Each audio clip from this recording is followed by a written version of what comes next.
Stock एक महीने में करीब 12% से ज़्यादा भाग चुका है। एक तरफ कंपनी पर इंडिया रेटिंग्स ने पॉजिटिव आउटलुक दिया है, वहीं दूसरी तरफ एक कानूनी फैसले के चलते कंपनी को करीब 55 करोड़ रुपए मिलेंगे। इन खबरों को के चलते स्टॉक में थोड़ा सा रुझान तेजी का बनता हुआ दिखाई दिया है। और हमारे साथ सीगल ग्रुप के CFO इस समय जुड़ रहे हैं, भगत सिंह जी। भगत जी, स्वागत है आपका CNBC आवाज़ पर। क्लियरली स्टॉक में एक अच्छा खासा रुझान खरीदारी का निवेशकों की तरफ से आता हुआ दिखाई दिया है। पहले तो मैं इस क्वार्टर का एक स्टेटस चेक आपसे लेना चाहूंगी। बिजनेस में किस तरह का पिकअप देखने को मिला है, because we right in mid quarter compare to Q2। Third quarter में कितनी स्थिति बेहतर होती हुई दिखाई दी है आपको? नमस्कार, बहुत-बहुत शुक्रिया हमें अपने चैनल पे आमंत्रित करने के लिए। तो मैं आपको बताना चाहूँगा कि कंपनी की परफ़ॉर्मेंस जो हमारी इस वक़्त है वो in line with the guidance है। हमने फर्स्ट हाफ ईयर को अप्रॉक्सिमेटली 1500 करोड़ की टर्नओवर पे क्लोज़ किया था और इस साल का जो हमारा टारगेट गाइडेड फिगर है, वो 15 to 20% from the last year का ग्रोथ रेट है, जो कि हमें पूरी प्रोबेबिलिटी है कि हम उसको अचीव करेंगे। और हमारी जो भी ये अवार्ड्स आए हैं और प्लस हमारी जो रेटिंग अपग्रेड है, ये इसी चीज़ को दिखलाती है कि हमारे कैश अप्रूवल और प्रॉफिटेबिलिटी की पोज़ीशंस काफ़ी अच्छी इम्प्रूव हो गई है। आईपीओ के बाद हमने 413 करोड़ का लोन बैंकों में वापस कर दिया है और उस एक्सटेंट तक जो हमारे इंटरनल अप्रूवल्स हैं, वो हमारी वर्किंग कैपिटल को और लॉन्ग टर्म फंड पोज़ीशन को काफ़ी सपोर्ट करते हैं।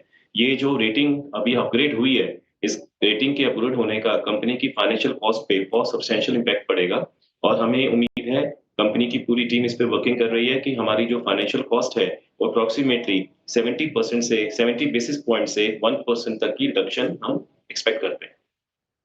ओके, आपकी फाइनेंस कॉस्ट कम होती हुई दिखाई देगी, विच इज़ गुड। लेकिन आपके ऑर्डर बुक में कितना इजाफा हुआ है कंपेयर टू Q2?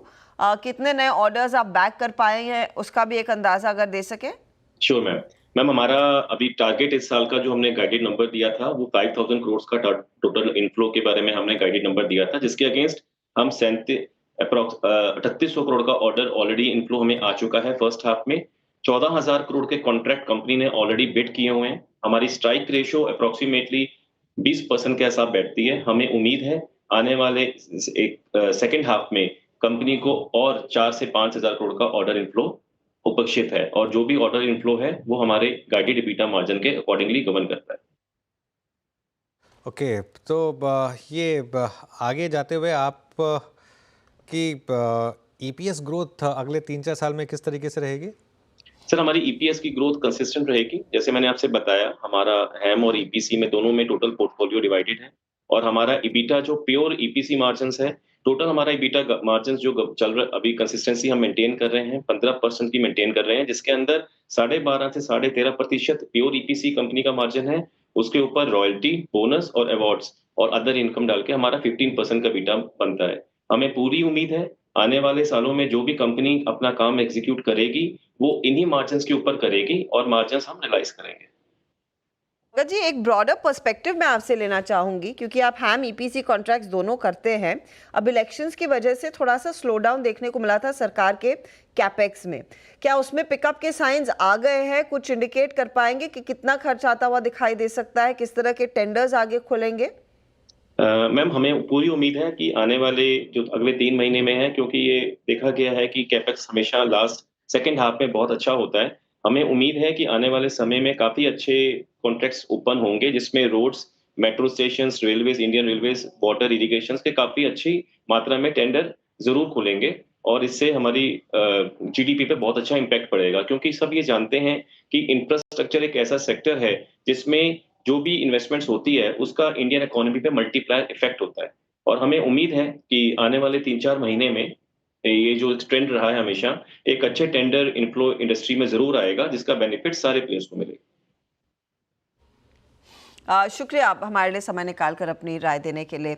वो स्टॉक आपकी स्क्रीन पर था। कंपनी ने एक आउटलुक दिया है कि कैपेक्स में एक पिकअप देखने को मिलेगा, ऑर्डर बुक भी मजबूत है। कैपेक्स प्ले पर ही मयूरेश, ये हैम EPC प्रोजेक्ट्स वाली कोई और कंपनियां हैं जिसमें आप फिलहाल फोकस करना चाहेंगे? कहां पर अपॉर्चुनिटीज आप ढूंढ रहे हैं इस समय? ये तो Arshita ji, I think KNR constructions अगर आप देखते हैं तो क्वाइट रीजनेबली प्लेस्ड है। ऑर्डर बुक ठीक ठाक है, they are executing well, books पे डेट बिल्कुल नहीं है ROEs अच्छे खासे हैं, वर्किंग कैपिटल साइकिल कंट्रोल में है। एक्सपेक्टेशन यही है कि आई थिंक ठीक ठाक ऑर्डर्स इनके पास फ्लो होने चाहिए and they are executing it well. तो to a certain extent I think जो काफी रोड कंपनीज देख रही है इंक्लूडिंग KNR, जो एग्जिस्टिंग प्रोजेक्ट्स हैं, यहाँ से भी I think they are looking at divesting a few of the projects. और हैम और EPC जितना इक्विटी कंट्रीब्यूशन लगेगा स्पेसिफिकली EPC प्रोजेक्ट्स में गोइंग फॉरवर्ड, आई थिंक काफी मिनिमल है, जो बैलेंस शीट पे स्ट्रेस नहीं लाएगा। तो आई थिंक KNR एक अच्छा विकल्प हो सकता है with in the ham stroke EPC space.